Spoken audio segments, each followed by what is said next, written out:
अस्सलामुअलैकुम दोस्तों, मैं हूं राव कमर रिजवान और आप देख रहे हैं मेरा यूट्यूब चैनल। सुबह सुबह का वक्त था, मेरा दुकान जाने का टाइम हो गया था। मैं एक दर्जी था और ऐसा खूबसूरत दर्जी पूरे इलाके में नहीं था। यही वजह थी कि मेरा काम बहुत ज़्यादा चलता था और मेरे पास ज़्यादा औरतें ही आती थीं। कभी कभी हंस बोल कर बातें भी कर लेती थीं, मैं भी मुस्कुरा कर बात कर लेता। अब जाहिर है मुझे उनसे काम था, तो मैं कोई उनसे झगड़ा करने तो नहीं बैठा था। वो भी काम से आती थी और मुझे भी काम होता था। इखलाक से बात कर लिया करता था, पर फिर भी पूरे इलाके में मशहूर था कि मैं बहुत ही ज़्यादा दिल फेंक हूँ, जबकि ऐसी कोई बात नहीं थी। मेरी बीवी थी जो बहुत ज़्यादा खूबसूरत थी। हम दोनों ने मोहब्बत की शादी की थी। सारे ख़ानदान से लड़ाई झगड़ा मोल लिया था और अब हम लोग एक फ्लैट में रहते थे। मेरी बीवी का नाम साइमा था। जब हम लोग कराची में फ़्लैट देखने के लिए आए तो उसने कहा कि उसे सबसे ऊपर वाला फ़्लैट चाहिए। मेरा कहना था कि इतनी ऊपर हम लोग कैसे चढ़ेंगे, कैसे उतरेंगे, क्योंकि यह कोई इतनी अच्छी बिल्डिंग नहीं थी। यहाँ पे कोई लिफ्ट का सिस्टम भी नहीं था। उसने कहा कि ऊपर वाले फ्लैट में आपको छत भी मिल जाता है और छत के बहुत फ़ायदे होते हैं, इसलिए ऊपर वाला फ्लैट ही चाहिए। वैसे ऊपर वाले फ्लैट की कीमत कम थी क्योंकि वो बहुत ऊंचा था और लोग इतनी ऊपर से नीचे आने जाने को बड़ा मुश्किल समझते थे। उसने कहा कि हम दोनों की वर्जिश भी हो जाएगी। उसे छत बहुत ज़्यादा पसंद थी। वो कहती थी कि शाम को इंसान चाय बनाए, छत पे बैठे, आसमान को देखे, परिंदों को देखे, अजान की आवाज़ें सुने तो उसके पूरे दिन की थकन उतर जाती है। मैंने उसकी बात मान ली और हम दोनों ने आखिरी फ्लैट ही ले लिया। लेकिन एक दिन ऐसा हुआ कि वो सीढ़ियों से उतरते हुए गिर गई और उसकी कमर में चोट लग गई। अब डॉक्टर्स का कहना था कि उसकी कमर से लेके टांगों तक का हिस्सा सुन्न हो गया है और वो अपने पैरों पे चल नहीं सकती थी और ना ही बोल पाती थी, क्योंकि उसे बहुत ज़्यादा झटका लगा था। झटके से गिरने की वजह से उसके काफ़ी सारे निज़ाम डिस्टर्ब हो गए थे और इस बात को 1 साल होने वाला था। मैं ही उसके सारे काम करता, उसके लिए खाना बनाता, घर को भी साफ़ करता, पैसे भी कमाता, उसे बाथरूम वगैरह भी खुद ही लेकर जाया करता था। मुझे मेरे सारे रिश्तेदार काबिल रहम नज़रों से देखते थे और कहते थे कि मैंने पसंद की शादी की, अपनों का दिल दुखाया, इसीलिए मुझे सज़ा मिली कि शादी के 1.5 साल बाद ही मेरी बीवी माजूर हो गई। और जब वो सीढ़ियों से गिरी तो वो माँ भी बनने वाली थी। मेरा बच्चा भी इस दुनिया में आने से पहले ही इस दुनिया से चला गया। हमारे लिए ये बहुत बड़ा हादसा था, एक बहुत बड़ा सदमा था। हम लोग बहुत बड़ी मुश्किल में फंस गए थे, लेकिन फिर भी बड़ी ही खुश असलूबी से हमने इस सारे वक्त को गुजारा। और अब इस बात को 1 साल हो गया था। अब मैं दुकान पर जाना चाहता था, पर मेरी बीवी के काम ही ख़त्म नहीं हो रहे थे। मैं उसे एक दफ़ा बाथरूम ले गया तो उसने कहा कि उसे फिर से जाना है और उसे ठीक से मुंह हाथ धोने हैं। वो बोल नहीं पाती थी पर इशारे करती थी। मैं उसके इशारे को समझ जाता था। मैं उसके पास मोबाइल फ़ोन रख के जाता था कि अगर कोई मसला हो तो वो मुझे बेल मार दे और मैं समझ जाऊँगा। दुकान मेरी ज़्यादा दूर नहीं थी। दोपहर का खाना भी मैं उसके करीब रख के चला जाता, उसकी दस्तरस में, ताकि वो उठाकर खा ले, और पानी का इंतज़ाम भी कर जाया करता था। दोपहर में मैं एक चक्कर लगाया करता था और फिर उसके बाद दोबारा से दुकान पे जाता और फिर रात को देर से आता था। वो बेचारी भी इस रूटीन के साथ चल रही थी और उसका मेरे लिए इतना करना ही काफ़ी था। मैं उसे फिर से बाथरूम ले गया। अब उसने मुझे फिर से इशारा किया। मैंने कहा कि अब क्या चाहिए। मैं ज़रा गुस्से से बोला तो वो सहम सी गई।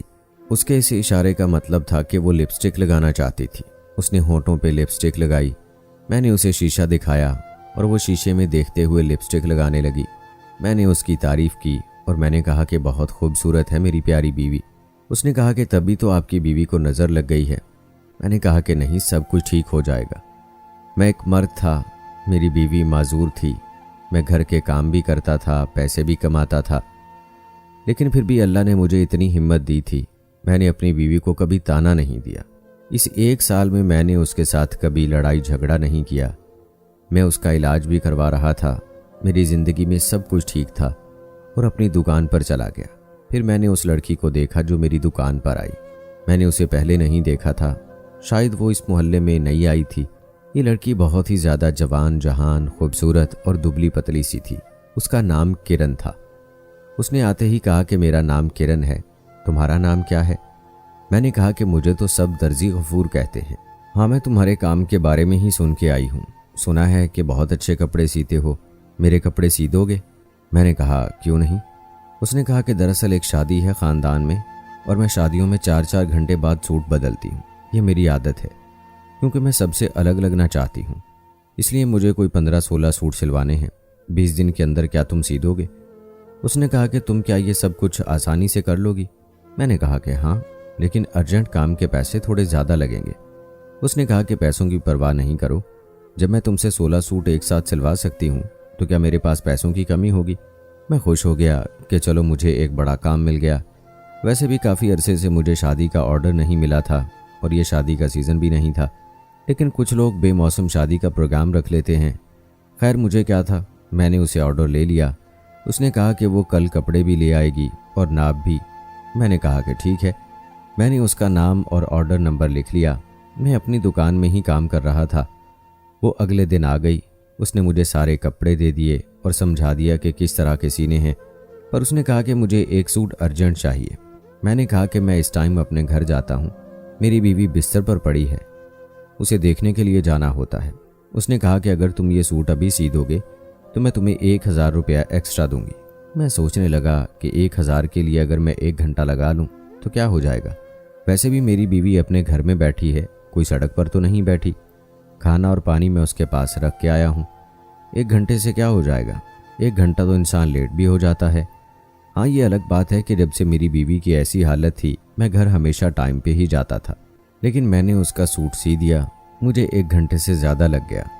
जब मैं वापस रात को घर गया और घर में दाखिल हुआ तो सामने का मंजर देखकर हैरान रह गया। मेरी बीवी ज़मीन पे गिरी हुई थी, पानी का ग्लास टूटा हुआ था।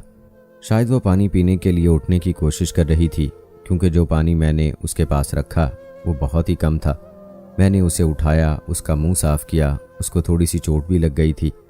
मैंने उसमें पट्टी बांधी और मैंने उसे काबिले रहम नज़रों से देखा।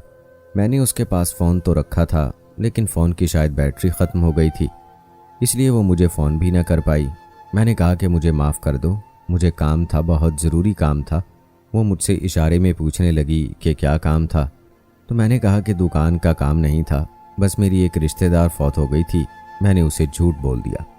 अगर मैं उसे ये कहता कि एक जवान जहां लड़की का सूट सीने के लिए मैंने इतनी देर लगाई और तुम इस चक्कर में नीचे गिर गई और तुम्हारे साथ इतना बुरा हुआ, तो ज़रूर गुस्सा करती।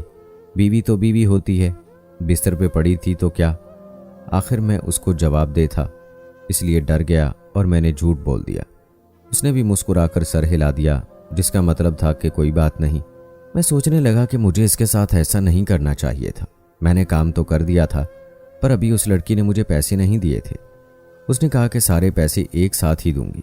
वो जब भी मेरी दुकान में आती मुझे अजीब व गरीब किस्म की अदाएं दिखाती, मेरी आंखों में देखती, कभी अपने दुपट्टे से खेलने लगती। दुपट्टा तो उसने बस गले में ही डाला होता था, सर पे भी नहीं करती थी, और दुपट्टा भी उसका बहुत ही बारीक सा होता था। सब बाजार वाले लोग उसको देखते थे। मेरे सामने भी एक दर्जी बैठा था जो मेरा दोस्त भी था। उसने कहा है कि ये लड़की आजकल तुम्हारी दुकान पे बड़े चक्कर लगा रही है, इससे बच के रहना। मैंने कहा कि हाँ, लगता है इस मोहल्ले में नई आई है। उसने कहा कि हाँ नई आई है, लेकिन किसी आदमी को बर्बाद करके आई है। मैंने कहा कि क्या मतलब? उसने कहा इस औरत को तलाक हुई है। वो पोस्टमैन है ना जो हमारे मोहल्ले में रहता है, बूढ़ा सा, उसकी भांजी है ये। मैंने कहा कि ये तो शक्ल से शादीशुदा भी नहीं लगती, और तुम कह रहे हो कि इसको तलाक हुई है। उसने कहा कि हाँ, आजकल किसी का कोई पता नहीं चलता है।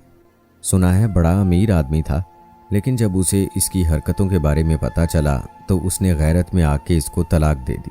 तुम इतने खूबसूरत हो, तुम्हारे पीछे तो कोई भी औरत हाथ धो के पड़ जाएगी।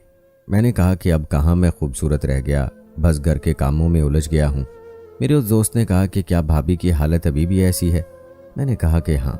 उसने कहा कि तुम बड़ा अच्छा काम कर रहे हो, अपनी बीवी की खिदमत कर रहे हो, अल्लाह तुम्हें इसका अजर देगा, सब कुछ ठीक हो जाएगा, परेशान ना हुआ करो। लेकिन मैंने अब परेशान होना शुरू कर दिया था। मैं एक साथ सारे काम करके तंग आ गया था। जब मेरी बीवी ठीक थी तो वो भी नौकरी करती थी, घर भी संभालती थी और पैसे भी कमाती थी। वो बिल्कुल नहीं थकती थी। लेकिन ये बात भी तो अपनी जगह है कि औरतों को अल्लाह ने मर्दों से ज़्यादा बर्दाश्त दी है, हम मर्दों में इतनी बर्दाश्त नहीं होती है। अब तो मैं इस बात को मान गया था और मैं बहुत थक गया था। एक दिन मैं अपनी बीवी को देख रहा था और सोच रहा था कि मैं उसके लिए कितना कुछ करता हूँ। ये माजूर है, बीमार है, फिर भी मैं उसका ख्याल कर रहा हूँ। मैंने उसको अपनी ज़िंदगी से नहीं निकाला। क्या वाकई ये इस काबिल है? अगर मैं इसकी जगह होता तो ये ज़रूर मुझे छोड़ के चली जाती, क्योंकि ये बहुत ज़्यादा खूबसूरत थी। जब हमारी मोहब्बत उरूज पर थी तो इसकी किसी के साथ मंगनी हो चुकी थी। वो उसका कज़न था, लेकिन मेरे लिए इसने उसको छोड़ दिया था, तो फिर ये किसी और के लिए मुझे क्यों ना छोड़ देती। मेरे दिल में अजीबो गरीब ख्याल आने लगे। आजकल मैं किरण के बारे में ही सोचता रहता था। वो रोज़ मुझसे कोई ना कोई जोड़ा सिलवा लेती और अभी तक उसने कोई पैसे भी नहीं दिए थे। पर अब मुझे पैसों की ज़रूरत नहीं थी, क्योंकि मुझे वो अच्छी लगने लगी थी। मुझे उससे बातें करना, उसकी बातें सुनना अच्छा लगता था। वो मेरी दुकान में आती थी। मैंने उससे पूछा कि तुम्हारे बारे में अफवाहें उड़ रही हैं कि तुम्हें तलाक हुई थी। उसने कहा कि हाँ, मेरी शादी जब किसी बूढ़े से करवा दी जाएगी तो फिर तलाक नहीं होगी तो और क्या होगा। मेरी उम्र देखो, मेरी शक्ल देखो, क्या मैं इस काबिल थी कि मेरी शादी किसी बूढ़े से करवा दी जाती? क्या बूढ़े मर्दों के साथ जवान औरतें खुश रहती हैं? मैंने कहा कि हाँ, ये तो तुम्हारे साथ बहुत बुरा हुआ। उसने कहा कि मेरी किस्मत अच्छी थी कि मुझे तलाक हो गई, अगर नहीं होती तो मैं बहुत बदकिस्मत होती। मैंने कहा कि फिर अब आगे क्या इरादा है? क्या सारी ज़िंदगी अकेले गुजारोगी? उसने कहा कि नहीं, किसी ने ना किसी ने तो हम सफ़र बनाना ही है, लेकिन जिस तरह का मर्द मुझे चाहिए इस तरह का कोई नहीं है।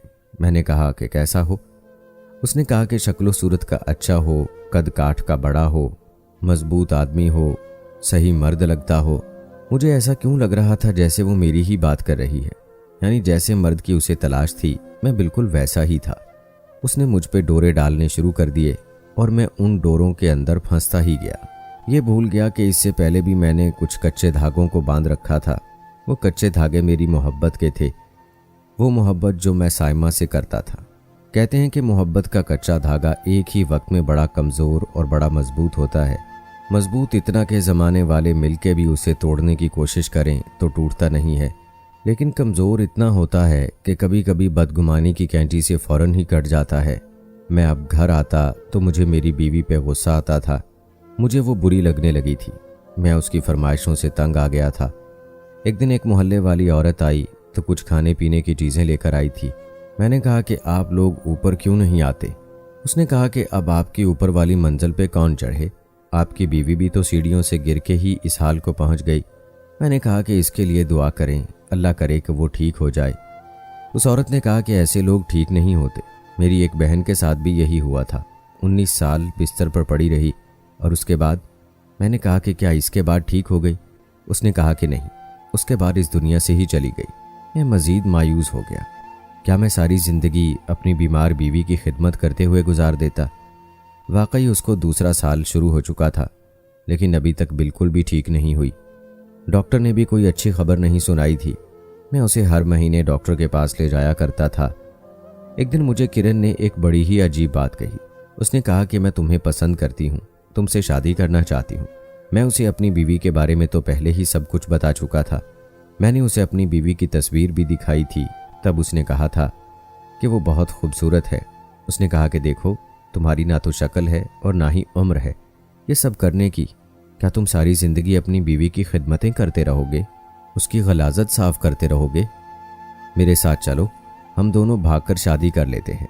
मैं अपने साथ इतनी सारी दौलत ले आऊँगी कि हमें कोई मसला नहीं होगा। किसी और शहर में जाकर तुम अपनी दुकान बना लेना, मैं घर संभालूंगी, तुम दुकान संभालना। तुम्हारे हाथ में हुनर है, ये हुनर तो तुम कहीं भी इस्तेमाल कर सकते हो। मैंने कहा कि पर मेरी बीवी का क्या होगा? मैं उसे ऐसे ही छोड़ के तो नहीं जा सकता। उसने कहा कि क्यों नहीं जा सकते? अपनी बीवी से छुटकारा कैसे हासिल करना है ये तुम्हारा काम है। मैं तुम्हारे साथ भाग जाने को तैयार हूँ। मैं सोच में पड़ गया और मेरे दिमाग में एक आइडिया आ गया। मैंने कहा कि मेरी बीवी ना तो चल सकती है, ना उठ सकती है और ये बीमार भी है। मैंने उसके लिए जो करना था कर लिया, शायद अब उसको भी निजात की ज़रूरत है। एक दिन मैं उसे अपने साथ छत पे ले गया।